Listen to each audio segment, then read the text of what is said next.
So let's talk about SSI and dig into that a little bit more. So as I said earlier, it's the most restrictive program that SSA administers.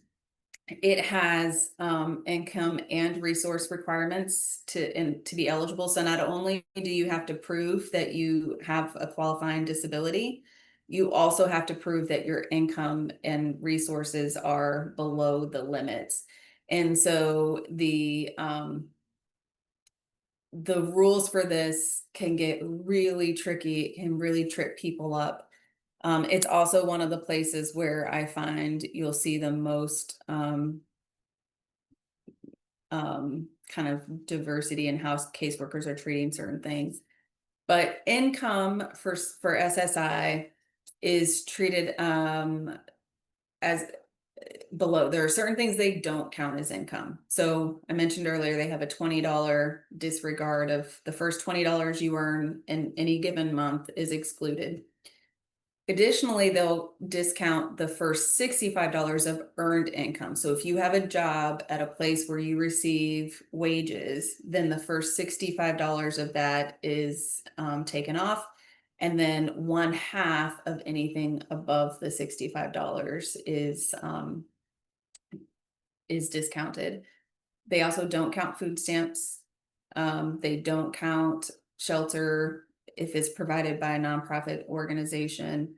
They don't count most home energy assistance programs, and they don't count income from shelter workshops. So those things will not ding you as income for your monthly SSI benefit. Couple of other things to keep in mind is that SSI benefits, even if you meet all of the other eligibility requirements, cannot be paid to felons or people who are on who have on parole or who have probation violations. You also do have to be a U.S. citizen to receive SSI.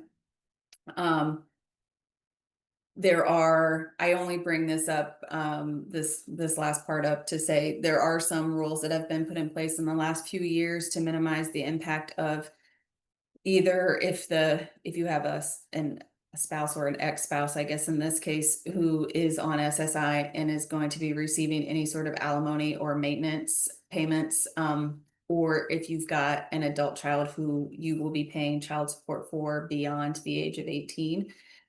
We can redirect those monthly payments into a special needs trust if it's done properly, and those also will not count as income for you. So another way to reduce how much your monthly benefit would be reduced if you were receiving that money directly.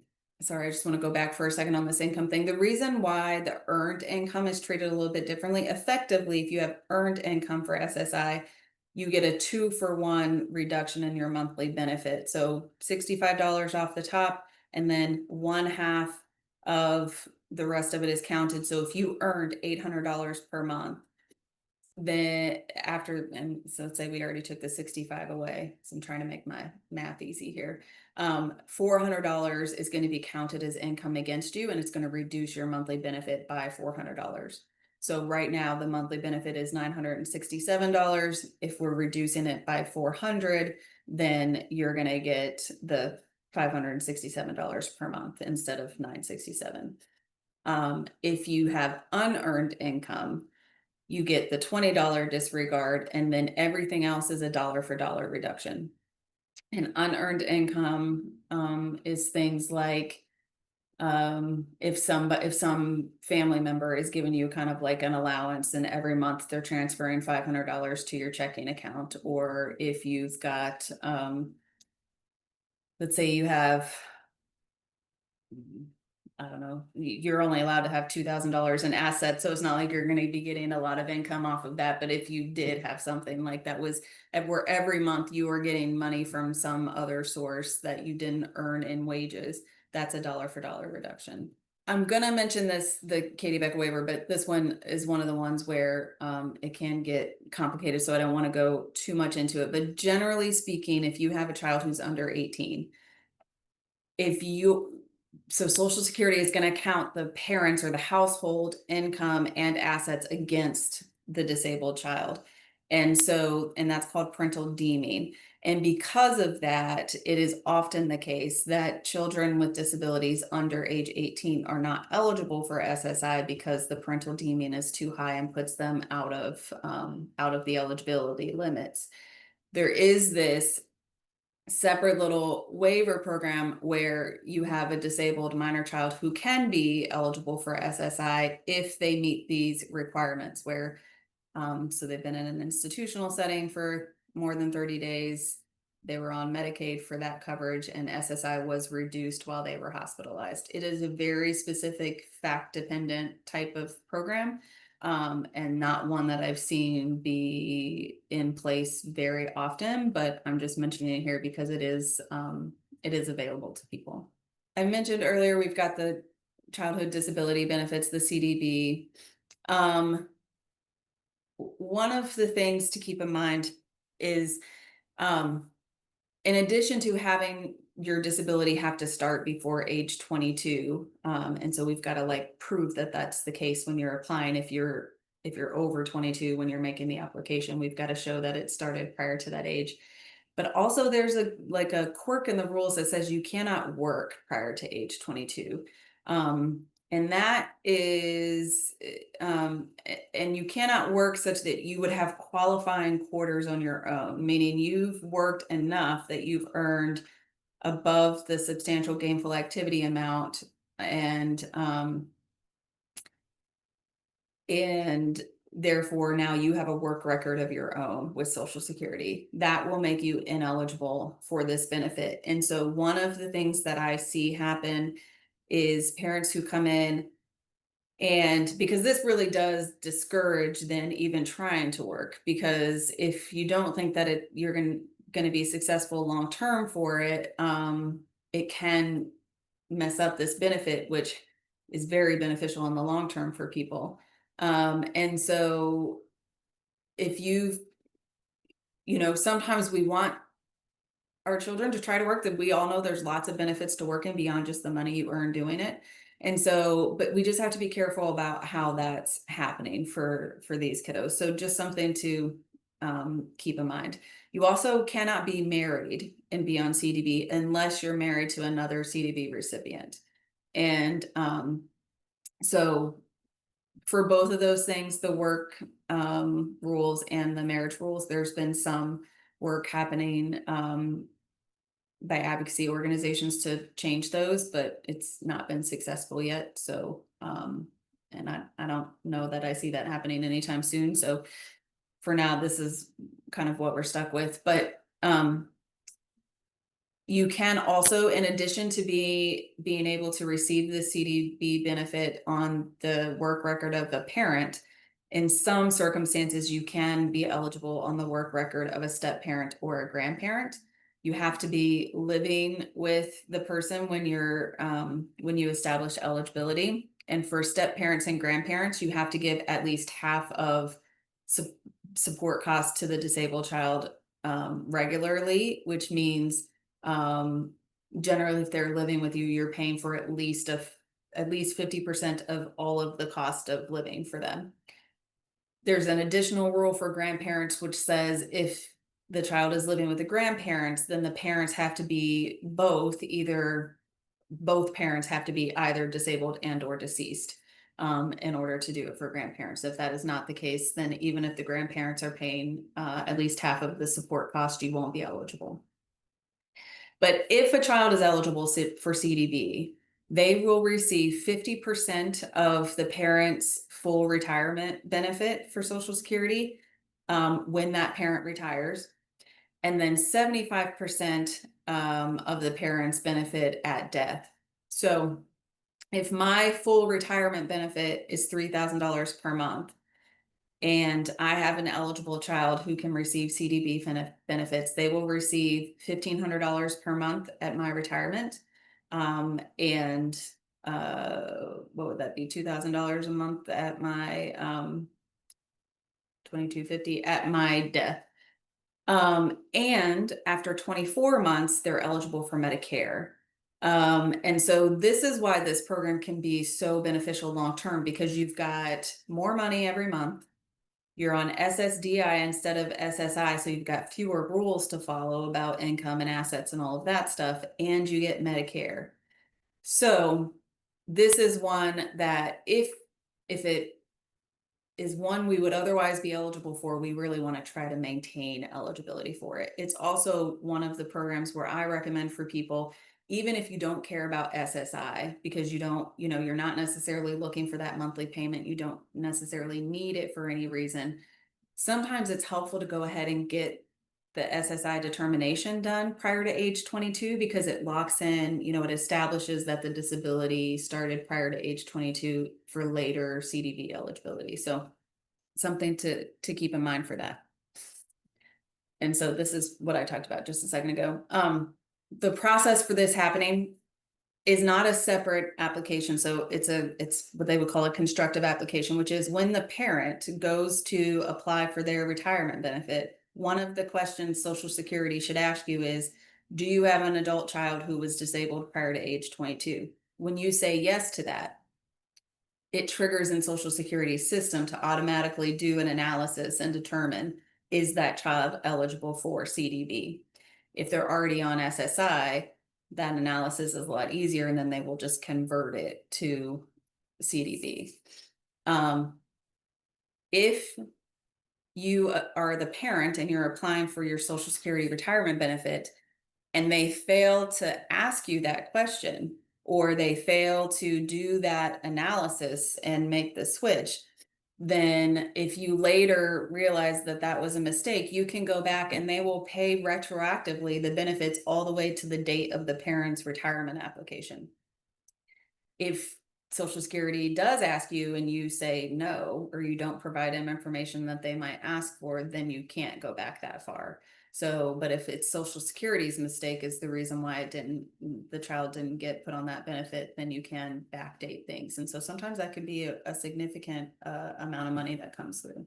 Yeah, so this is what I was saying a second ago. If it's your mistake and not Social Security's mistake that they didn't get on that benefit, then the retroactive benefits only go back 6 months for a retiring parent or 12 months for a disabled parent. So if you are applying for Social Security for your SSDI as a parent, then that would be the same thing.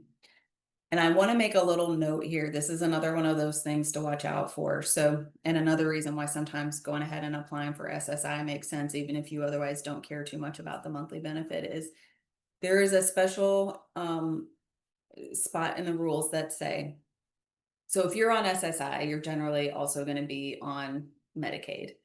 And Medicaid has income limits where you can only be on Medicaid's version of insurance without paying a spend down if your income is below a certain amount. And so what happens when people make this switch to CDB sometimes is that their income goes above whatever that limit is, right? So right now, for example, in Missouri, the limit is $1,067 per month. So if you're receiving 967 from SSI, and then you switch to CDB and start getting $1,500 a month, you've now gone ahead or beyond the cutoff limit and would potentially then have to pay a spend down. But there's a rule that says if you were on SSI first and then switched over to CDB, Medicaid is supposed to disregard the difference in income so that you would still be on a non-spend down version of Medicaid. But if you were not on SSI first, you don't get that income disregard. And so that is one of those things to be on the lookout for. And again, one of the reasons why I would say, even if your SSI is only $1 per month, you're still technically on SSI and the income disregard would apply. Where we've seen this become a problem and where some organizations I'm involved in are doing some advocacy on changing it is if you've got a child who starts collecting SSDI automatically because their parent passed away prior to them turning 18, then and they don't have a choice. They can't take SSI first. They have to go straight on to SSDI/CDB, right, based on that parent's work record. So they wouldn't get the income disregard through no fault of their own. They just don't get it. And that would be true in certain cases where Same thing where even if the parent's living, but the parent became disabled, um, when the child prior to the child turning 18, then when the child turns 18 and applies for Social Security benefits for themselves, they're going to be on CDB directly, not on SSI. And so again, they don't get the income disregard. So it's like, these people who have things that just happen to them where they don't have a choice to elect one programmer than the other are getting a negative impact from it. So we're trying to get that changed. It hasn't happened yet, but um, so it is something to just be on the lookout for. One thing that happens, unfortunately, a lot for Social Security is either you're on SSI, they have all these rules about what you can do, and somehow Social Security doesn't find out or doesn't process quickly enough, or maybe they make the mistake because they entered something wrong. But it is not uncommon for people to receive a notice saying, we paid you too much money and now you owe us some of it back. And this technically could be, you could have an overpayment for any version of Social Security that we've talked about so far. They could have overpaid you in various ways. If you ever get an overpayment notice, you want to be quick to respond to those, because um, the notice itself should outline for you the timeline you have for trying to undo the overpayment. And in order to keep your benefits going while you contest the overpayment or ask for a waiver, you have to reply within 10 days. It's a very quick turnaround. So you just want to be sure that you are um, getting right on top of these things.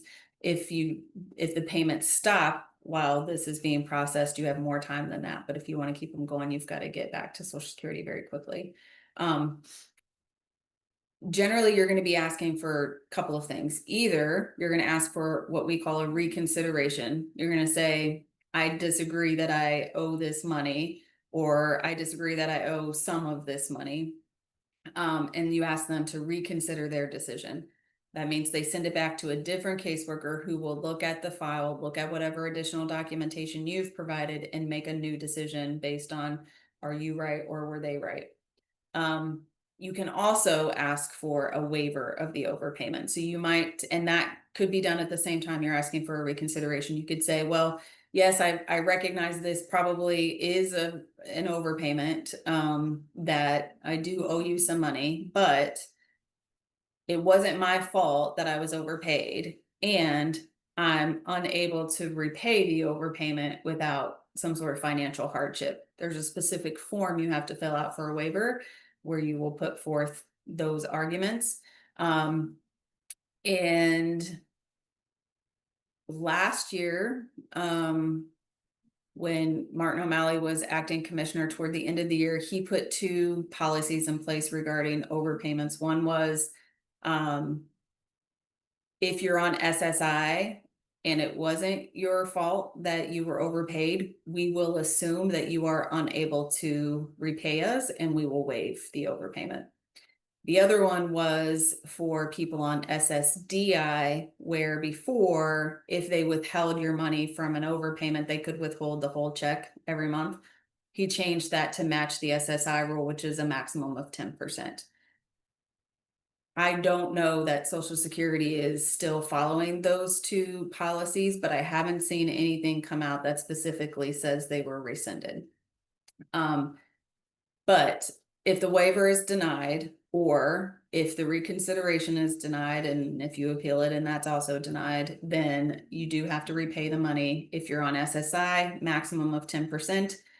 If they follow that policy from last year, SSDI would also be 10%. Otherwise, it's going to be up to the full amount of the check until the overpayment is repaid. And if they say, well, you're ineligible, we're not paying you money anymore every month, you still have to then send them money every month. It wouldn't just be deducted from your monthly check. So I'll pause because I know I just covered a whole lot of stuff. Any questions up till now? Yeah, we've had a handful of questions, especially in regards to age of diagnosis and getting SSDI or the CDB. Mhm. There's several caregivers who mentioned that they've known their loved one had their like disability since long before they were diagnosed, but due to improved diagnosed methods, they weren't getting diagnosed till maybe their 20s or even 30s. Does Yep. this fully disqualify them from that SSDI or in CDB um, things because it was still post age of Mhm. 22? So it doesn't automatically disqualify you, but I think it does make your case harder because you then have to provide some documentation that shows that all of the symptoms that led to this later in life diagnosis were present and happening prior to age 22. And so sometimes it's just a matter of not being able to get a paper trail that far back that's going to show that information, but you don't necessarily have to have had the diagnosis, but you do have to have medical documentation that would support the fact that the illness started prior to age 22 or the Okay, condition. that's great to know. Another question is somewhat in regards to that CDB. They Mhm. were asking about that 75% at parent's death. How long does that continue for their loved one? Would it go until that also disabled recipient's death? Yep. Okay, great. Thank Yeah. you so So it'll much. continue for their lifetime. Another thing I'll mention just on this the amount is getting that CDB benefit for the person with a disability does not reduce the person with the work records monthly benefit. So it's not like I'm supposed to get 3,000, but I'm giving 1,500 to my child, so I only get 1,500. You still get your 3,000 and they get 1,500. And if you have a spouse who would collect like spousal benefits off the same work record, that's fine too. But there is a family maximum. So if you've got multiple people collecting off the same work record, there is a maximum monthly amount that Social Security will pay out. They have a formula for how that works. And so you could potentially have things reduced if you've exceeded the family maximum. Where I've seen that be the case is when you might have multiple children with disabilities who are collecting on the same record. A couple people have mentioned when should you kind of apply for that process of the CDB income? Someone specifically was asking, should they do that upon retirement of the parents? What if they have comprehensive waivers? When should they start that process? Yeah, so you can't do it prior to the parent's retirement or hitting the full retirement age. So like even if you're a person who says, "Well, I'm not going to start collecting my disability till age 70," that's fine, but that's when you'll be applying for the CDB for your child too. So yeah, you can't do it separate. It has to be in tandem. The retirement application has to be submitted at the same time CDB is. Um, and then I think you asked a second part of that, well, what if you're on waivers and how will that affect it? That, yeah, so if you get the income disregard, it shouldn't affect your waivers at all. You should still keep your waivers if you keep your Medicaid eligibility. What might change if you don't get the income disregard is you will not have a spend down every month in order to remain eligible for Medicaid. So that's how the excess income, or not excess, but extra income could impact it.